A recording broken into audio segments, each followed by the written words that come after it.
Assemblée nationale endimi bobakisami ya mikolo zomi na mitano na état d'urgence na monele ya ekolo Congo démocratique pona mbala ya mitano. Yambona yango bayimbula matari batalisaki soki misala ya mampinga mikomi wapi sima na milulu ya kusenga yango na bakili mibeko.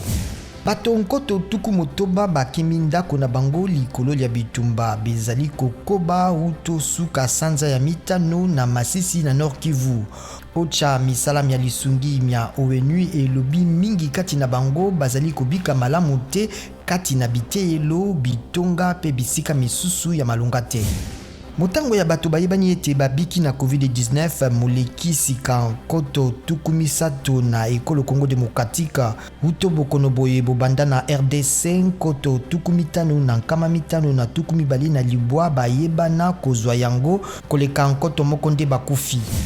Augustin Matata Ponyo aboyi koyanola na mokanda ya komema ye mouti na procureur général Jean-Paul Mukolo mpona Bukangalonzo. Basoda bakotaki na ndako ya ministre wa yambo ya kala pe sénateur na makasi kasi ya kondoli ete Sénat esi epekisaki ya samba pona likambo yango.